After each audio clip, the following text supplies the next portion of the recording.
上一條片我哋講到毗約拿巴拉雅族入面嘅第六道門夢、黑暗、潛意識、前世記憶。咁我哋講過啦，人唔可以淨係生活喺朝頭早噶嘛。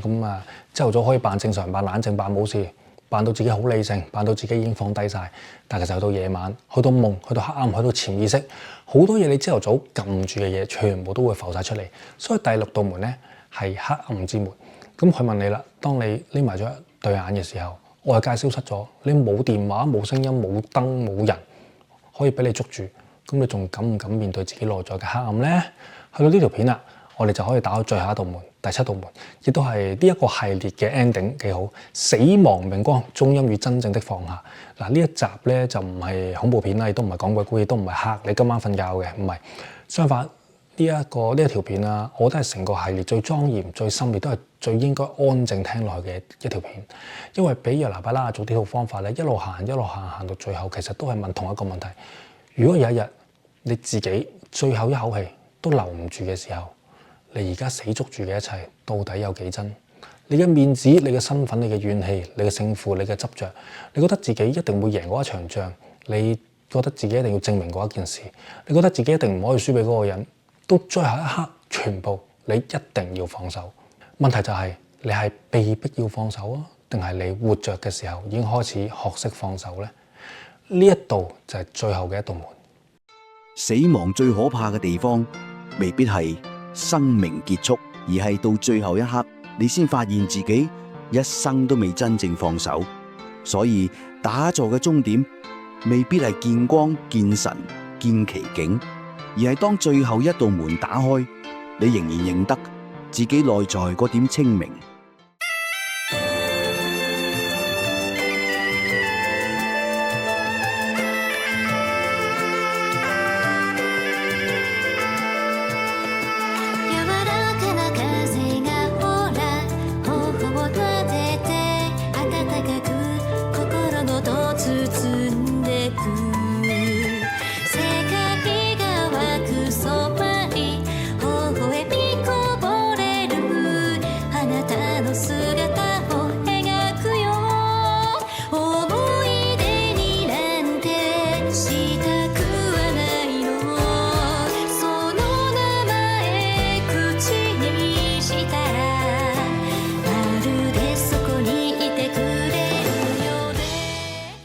Hello， 大家好，歡迎大家收睇我頻道。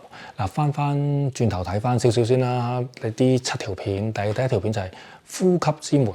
嗱，我哋講一口氣同下一口氣之間有一個好細嘅空位啦。咁嗰個空位表面上就係呼吸嘅停頓，深一層嘅刺激同埋反應之間嘅自由。咁第二集啦，昆達里尼之門啦，我哋講人身上嘅一股生命力可以向下變成消耗，亦都可以向上變成覺知。咁第三條片就係第三眼之門啦。我哋講真正嘅第三眼，未必係講見到鬼、見到神，而係開始見到自己內在嘅畫面、投射同埋恐懼同埋幻想。咁第四條片啦，聲音之門。我哋講聲音最神秘嘅地方，唔係響起，而係消失嗰一下，你聽見冇聲。咁第五條片，心輪與火之門。我哋講愛啊，可以融化自我，火可以燒走執着。咁第六條片啦，夢與黑暗之門。我哋講夢係潛意識嘅語言，黑暗唔一定邪惡，黑暗可能係你未曾面對過嘅自己。而呢一條片第7條片就係將前面嘅全部收埋晒一齊，呼吸最後去到最後一口氣。昆達里尼最後要問生命可唔可以翻去到光。第三晚最後要問死亡裡面你仲可唔可以睇得見。聲音係要問你聲音停咗落嚟之後，其實仲剩低啲乜嘢。心輪與火，最後要問身體化灰之後，心仲有冇光？夢同黑暗，最後係問真正死亡嘅黑暗來臨嘅時候，你仲認唔認到你自己？所以第7條片咧唔係一集獨立嘅內容，第7條片咧係前面嗰6集嘅終點啦。咁我先講一個核心先，死亡明光。嗱，死亡明光呢個字眼咧，好多人一聽到就覺得，哇，好圓喎，好似一個人臨死之前見到一道光，或者一個靈魂離開身體嘅時候見個隧道啊，或者一道白光嚟接引你啊咁樣。但係咧喺修行嘅語境入面，死亡明光唔可以講得咁粗糙嘅。即係我會咁理解啦。當一個人死亡，佢平時用嚟認識世界嘅嘢，一步一步咁失效，身體嘅能量會退，感官會弱，呼吸會變，語言會停，思想都會好散亂。平時以為好實在嘅身份，會一層一層剝落。咁你係邊個？你有幾有錢？你識幾多人啦？有幾多仇口，你有幾多成就，你喺世界留低幾多嘢咧？到最後全部都係完全唔重要，因為你完全冇得帶走。死亡絕對係最公平嘅收數佬嚟嘅，佢理得你係皇帝、乞兒、法師、YouTuber、道長、老細、明星，夠鐘啦，全部都要交功課。咁喺一切都剝落之後，到底仲剩低啲乜嘢咧？嗱，死亡明光問嘅咧就係呢一件事。當身體、身份、念頭、控制咁全部慢慢冇晒，會唔會仲有一種清明、一種覺知、一種唔靠外界支撐嘅光？嗱，呢個就係死亡明光最深嘅問題。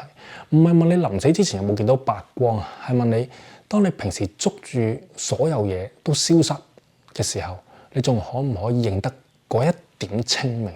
嗱，喺份講義裏面咧，第10講啦，個題目就係解脫就是徹底放鬆，再融入放鬆中認出意識光芒，死亡中的意識明光。嗱，呢個排列咧係值得注意一下嘅。嗱，佢唔係一開始就講死啦，佢係先講徹底放鬆，再講意識光明，最後先講死亡明光。嗱，個次序有啲重要㗎嚇，因為咧死亡明光咧唔係等到死嗰陣先至忽然之間練啊，喺你平時完全唔識放鬆、唔識放下、唔識面對嚇、唔識得去睇住一個念頭，又或者唔識得去活在當下嘅呼吸嘅一個空位，你點樣去期望你臨死嗰一刻可以大徹大悟咧？呢個就係好似平時完全唔識游水，你一跌落海就話自己識游，冇可能噶嘛，係咪？我機會唔高啦嚇，總之冇乜可能。你唔識游水，你跳落海唔會突然間識噶嘛。所以死亡明光其實唔係一個死亡嘅技術，唔係係一個一生人嘅訓練啦，一生人嘅訓練。你每一次咧打坐嘅時候咧，放低一個念頭，都係一個小小嘅死亡。你每一次呼氣之後，停喺嗰個空位，又係一次死亡。你每一次聽住個聲音消失，唔好急住去追下一個聲音，都係一個小小嘅死亡。你每一次見到情緒升起，但係唔再即刻變成情緒，亦都係一個小小嘅死亡。你每一次面對黑暗，唔即刻逃走，都係一個小小嘅死亡。你每一次承認我控制唔到一切，其實都係一個死亡。所以打坐其實係一個練習死亡。我唔係悲觀嗰種死亡啊，唔係叫你消極，唔係叫你唔愛世界，唔係叫你放棄人生，絕對唔係，而係叫你喺仲生存嘅時候，一次又一次練習，我可唔可以放低一啲啲控制咧？我可唔可以唔再捉住一個念頭咧？我可唔可以唔再俾一個身份綁死自己咧？我可唔可以承認我所以為嘅我，其實都一直喺度變緊咧？呢個就係死亡明光前面嘅功課。咁第二個核心就係中陰。嗱，中陰呢個字咧，好多時候咧會即刻諗起藏傳佛教啊、臨終啊、亡者啊、7749入啲咁嘅字眼啦。但係如果用比較簡單嘅方式去講，中陰就係中間狀態，唔係呢邊又未去到嗰邊，舊身份冇咗，新狀態未形成，你未真正離開，但係又翻唔到去以前，呢個就係中陰。其實咧一生入邊咧有好多中陰，即係一段關係完結，但係你又未開始新生活啦。一份工作離開咗，你又未知道下一步；一個身份崩塌咗，但係你又未揾到新嘅定位；一個親人離世，你嘅世界已經唔同咗，但係你仲未適應。呢啲全部都係活人嘅中陰，所以中陰唔一定要等死咗之後先去理解。中陰係一種過渡，一種舊嘢嘅崩塌，新嘢未生嘅空間。而真正死亡之後嘅中陰就係最極端嘅過渡。嗱，身體冇咗啦，平時依靠嘅感官冇咗。即係世界嘅結構變咗，心識可能面對自己深層嘅種子、恐懼、影像、記憶同埋執着。如果你生前冇完全去訓練過呢件事，你係冇訓練過嘅，你真係好容易俾呢啲畫面全部拉走。你見到嘅恐怖，你一定會驚；你見到嘅光，你一定會去追啦。你見到熟悉嘅人就會執，見到自己想要嘅境界就會撲過去。如果冇覺知，中陰可能係一個大型嘅夢境，而你可能完全忘記咗自己喺個夢裡面。嗱，呢個就同上一集連得翻嘅。夢係一個小中陰，中陰係一個大夢境。你平時夢咧入邊都唔知道自己發生緊嗰個係夢嚟噶嘛？即係你臨終之後面對更強烈嘅心識畫面，你又點會容易保持到清醒咧？所以喺第6條片啊，夢同黑暗啦，其實都係為緊我而家呢一條片鋪路嘅。份講義第14講直接就叫種下潛意識種子，中陰訣竅顯現脫胎，吸收高頻，睜眼入定。嗱，當中第94個方法咧就講全神貫注，注視某往事所處的一個地點，如此你失去現前的形體，亦可獲得轉化。嗱，講義咧將呢個方法咧同中陰救度法連埋咗一齊解釋啦，就為生前將某一啲深刻嘅印記種入潛意識，喺臨終嘅時候咧，中陰咧就可能會自然展現出嚟。嗱，呢個方法怪怪地，但係有啲深奧。嗱，表面睇就係叫你全神貫注一個過去嘅場景啦，例如你曾經去過一間廟宇，曾經喺個某個地方有一個好深嘅宗教經驗，曾經見過某尊佛像、神像、師傅、光、壇場，你反覆將啲場景種入去你心識深處，去到某一日，當你真係死亡啦，個身體消失啦，當外在嘅世界退走，當你進入去呢個中陰嘅時候，嗰粒種子可能就會自己浮現，好似一個人喺最混亂嘅時候突然記得起翻屋企嗰條路。呢個就係種子嘅概念，即係你平時種啲乜，臨終就可能種啲乜。即係你日日種恐懼，咁臨終恐懼就可能會出嚟；你日日種怨恨，你臨終怨恨就可能會出嚟；你日日種貪戀，臨終貪戀就可能拉住你。但係如果你日日種佛號啊、咒語啊、神明啊、形象啊、光明啊、慈悲啊、清明啊、放下，咁去到中陰嘅時候，你心識嘅深處就可能會自然浮出呢啲種子。我嗰日突然間就係諗，如果你成世都係中意買包包嘅，咁你死嘅時候，你就會不停淨係有買包包嘅慾望，我要買包包，我要買包包，就係咁。所以咧，第94個方法咧，其實就好實際嘅。佢唔係叫你死嗰陣時先求救，佢係叫你生存嘅時候就開始喺潛意識嗰度種一啲路標。嗱，呢個好值得講嘅，講真，因為其實好貼地嘅。人臨急先嚟拜佛咧，就一定趕唔切嘅。平時唔種，到最後先想收成，咁就好似臨考前一晚先買書。我睇你搞唔搞得掂，係咪先？即係你有事先走嚟拜佛，冇事你又唔走嚟拜佛。到你有咩事嘅時候，佛祖點解係唔幫我？你係咪傻㗎？所以中陰嘅訣竅咧，唔係死後先用嘅，係生存嘅時候就已經要開始種㗎啦。而第3個核心就係擘大眼入定。嗱，前面好多方法都係匿埋對眼嘅啦，觀呼吸啊、觀黑啊、內在畫面、聽聲音同入夢都係匿埋眼嘅啦。但係去到後面啦，講義開始講擘大眼入定，嗱，呢個好關鍵啊，因為初學者一靜咧，一定係匿埋對眼嘅嘛。擘大眼世界一出現，個心就散啦，見到部電話就散，見到人就散，食物啊、錢啊、留言區人鬧你都散嘅，係咪？所以閉眼入定係第一步，但係真正勁嘅唔係閉眼安靜，而係真正厲害嘅係擘大眼，你都唔俾呢個世界拖走你。你眼前有世界，但係你內在唔散嘅。你聽到聲音，但係你唔俾聲音拉走。你見到人情冷暖，但係你完全唔會跌落去嗰啲情緒陷阱。你面對現實，但係你仲記得自己係一個中心。呢個就係擘大眼入定嘅精神。嗱，講義喺第14講咧就咁講啦，部分就有提到啦，唔需要等到死後或者中陰，喺生存嘅時候可以將潛意識種子展現。其中一個方法就係擘大眼，似看非看咁，以唔聚焦嘅方式望住出面嘅目的就係將你嘅目光收翻嚟。嗱，呢個係有意思啊，因為普通睇嘢咧隻眼係撲出去睇噶嘛，你見到一樣嘢，注意力係即刻黐住咗上去噶嘛。但係咧似看非看就唔同啦，你仍然係擘大眼，仍然係見到世界，但係你唔會俾任何嘢吸走你嘅目光，你目光好似收翻去內在，然後再由內在望翻出去。嗱，呢個狀態有啲微妙，有啲似係喺山上面望到一個遠景啦，但係你其實冇特別去望住一棵樹嘅，而係整體望住成個山。嗱，有啲似係睇煙啊、睇燭光、睇海浪啊，你望住㗎，但係你冇去捉住佢哋㗎嘛。係咪？你係成個範圍噶嘛？呢個就係擘大眼入定嘅入口。我會理解成發呆或者發呆啦，唔可以叫發白日夢嘅，因為你冇諗嘢噶嘛。我覺得呢個方法咧，如果擺翻喺日常生活咧，就唔一定要喺山洞度修煉嘅。你可以練習下喺生活入面保持一少少嘅擘大眼覺知，喺坐車嘅時候啊、行街、拜廟啊，或者等紅綠燈或者人來人往嘅時候，去好似咁樣望住，似看非看。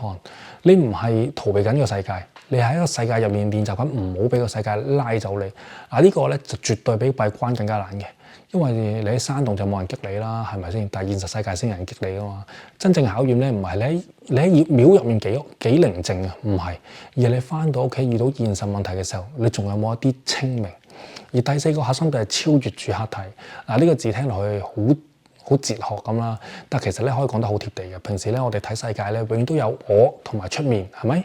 我睇住你，我睇到聲音，我聽到聲音，我感覺到身體，我中意呢個，我憎嗰個，我諗到呢一個，我想避開嗰個，係咪？世界都係有兩邊嘅，一邊係我，一邊係我面前嘅東西。呢個就係主體同客體。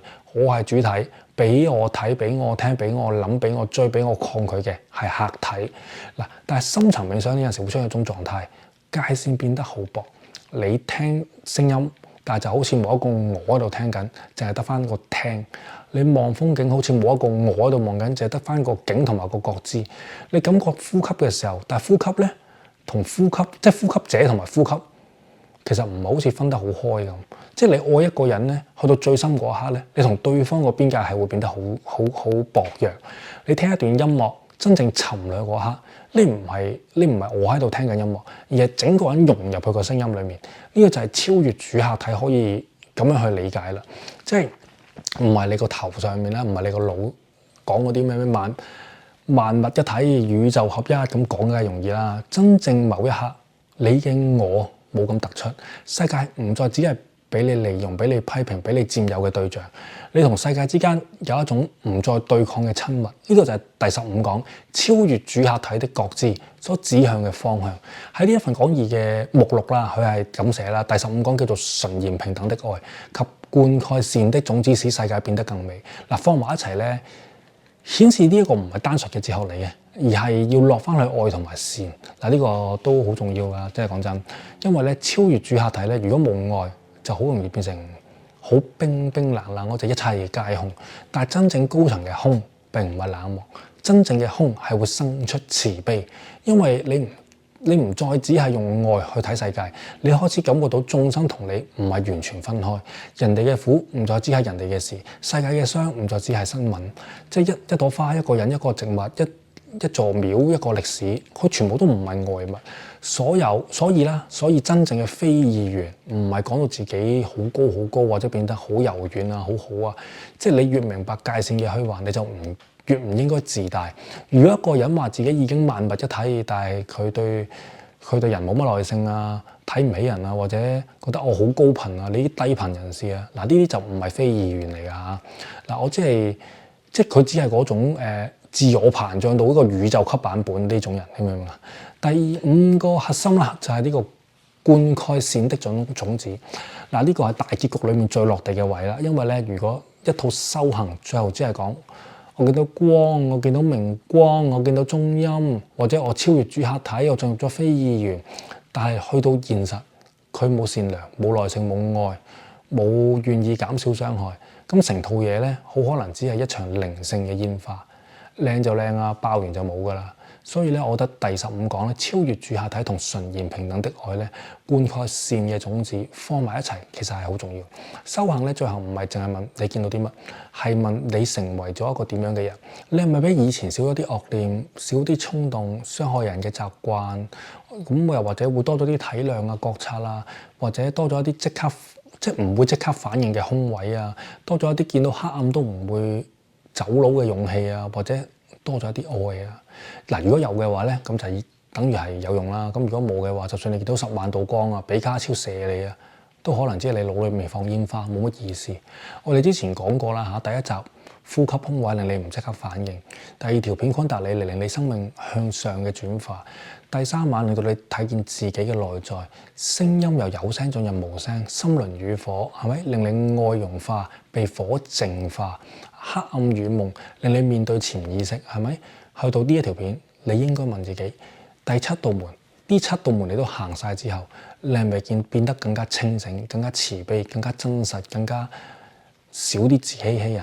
如果咧答案係有少少嘅話，其實已經唔錯㗎啦。即係修行咧，唔一定一跳到終點喎，大佬啊！即係大佬你學佛唔係成佛啊嘛，咪黐線㗎。有陣時咧，只係由以前即刻爆變成可以停到1秒。由以前完全一見到恐懼就好驚啦，即刻俾恐懼帶走，變成我而家驚，你知道啦，你知道我而家驚。由以前一黑暗你就即刻要走佬，變成哇，其實我可以望住黑暗。由以前執住咗自己，變成可以問一句：我係咪一定要咁捉住自己嗰個我？嗱，呢啲全部都係進步，千祈唔好少睇。所以咧，如果用一句説話啦去總結呢個毗耶那巴拉族啲7條片咧，咁我講嘅，佢唔係教你逃避人生，佢係教你人生每一個狀態入面都可以揾到各自嘅門。呼吸、能量、第三晚聲音、心、火、夢、黑暗、死亡，全部都係門。你以為修行只係發生喺呢個蒲團上面啦，即係你坐喺度打坐嗰嚿嘢上面。呢個方法咧，其實話俾你聽咧，唔係嘅。每一刻你都係門，成個生命你都係門。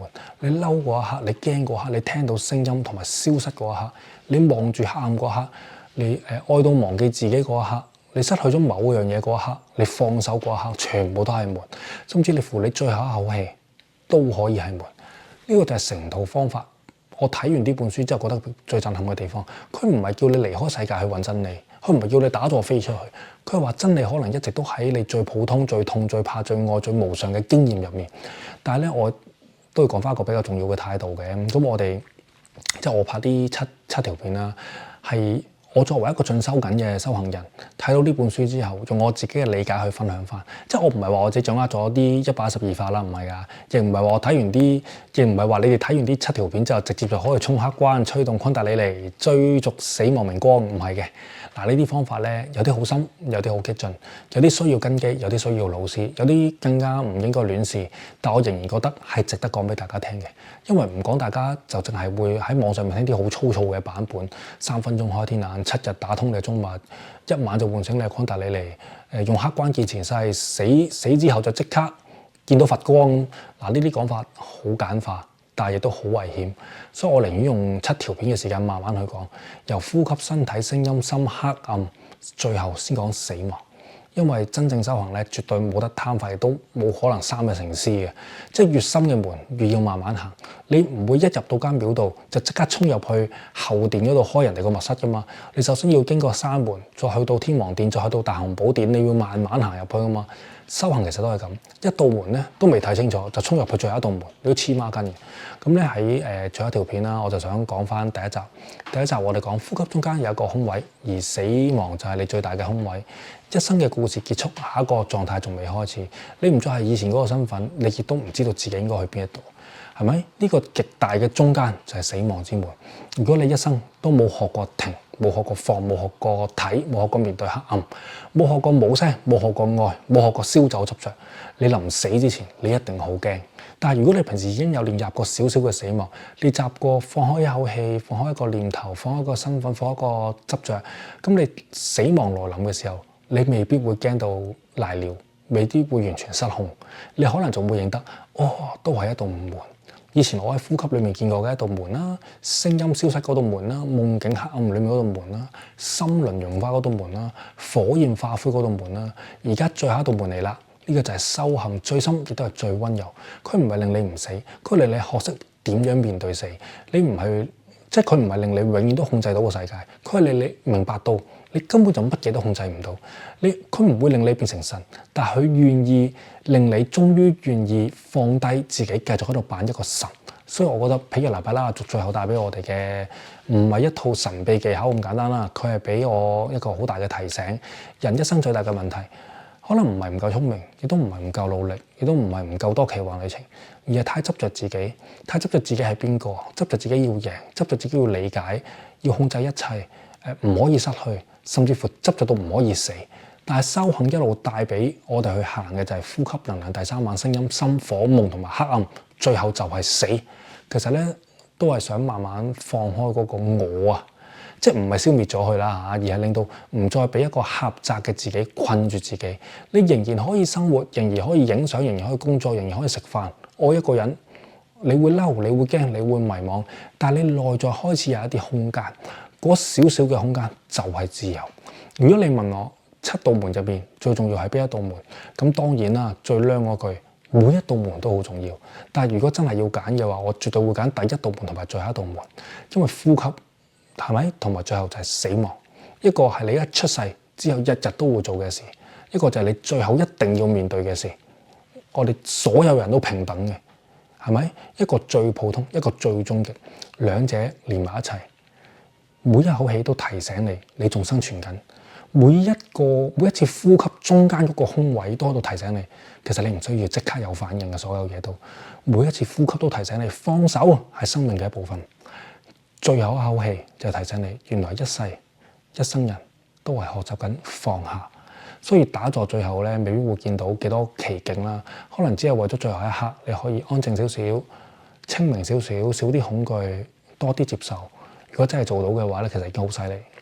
呢個系列咧到咗呢一度啦，第7道門講完啦，呼吸令我哋見到空位，昆達里尼令我哋見到生命力，第3環令我哋睇到內在，聲音聽到冇聲都係聲音，心輪同火令到我哋學識愛同埋化灰，夢同黑暗令到我哋學識面對潛意識，死亡明光同埋中陰之門令到我哋會問自己，當我哋所有嘢都要放下嘅時候，我仲認唔認到自己內在嗰一點清明？如果認到嘅話，死亡就未必只係終點，佢可能係最後一道門。如果認唔到，其實都唔需要驚，係咪？因為至少由今日開始，你知道要練習嘅係乜嘢，唔係練習成為一個更勁嘅自己，唔係要攻打天庭，唔係要飛出嚟做啲乜乜乜咁，而係練習慢慢放低嗰個太用力嘅自己。咁我最後咧就想講啦嚇，俾約拿巴拉雅族咧呢個方法，表面上有112種門，但係真正行到最深，可能所有門都係通去同一個地方。呼吸最後入空，聲音入靜。愛入無我，火最後入灰，黑暗入明，死亡入光。所以修行咧唔係叫你離開人生，係叫你人生最普通同最極端嘅經驗入邊都記得有一道門一直都喺度。你唔需要急住衝入去嘅，真係你唔需要扮到自己已經到咗，你只需要一次又一次喺每一個當下入面學識停一停、望一望、聽一聽、放一放，可能就係呢一下，你已經離自由又近咗少少。哇！同大家分享一下先。嗱，我最近咧出版咗一本電子書，就叫做《把快樂還給自己，活在當下》。內容咧係我一路收集同埋反思，點樣可以令到個心靜翻落嚟嘅一啲小練習同埋體驗。如果你覺得有共鳴嘅話，買翻本睇下都無妨啊，係咪先？唔買唔緊要㗎嚇，幫我喺嗰啲網上評論咧就話評論好睇啊，好好睇啊咁，我已經好開心㗎啦。咁所有連結咧都已經喺影片簡介嗰度㗎啦，多謝大家。咁多位朋友，我會留喺美國一段時間，有冇加州嘅朋友或者三藩市嘅朋友咧，可以 email 我嘅，咁約下我，等我再了解更加多美國嘅事，好冇？多謝你哋。頻道嘅觀眾朋友，小弟誠意邀請散落世界各地嘅你，只要如果你中意玄學或者法科，或者對各種靈異故事特別有興趣嘅話，我都好歡迎你哋加入我嘅 WhatsApp 群組，一齊分享自己嘅親身經歷同埋感受，亦都可以俾我啦收集更加多靈異或者神棍嘅故事，等我可以分享上 YouTube 俾唔同嘅朋友知道啦。咁我哋個連結咧就已經喺影片簡介嗰度啦，等緊你哋啊！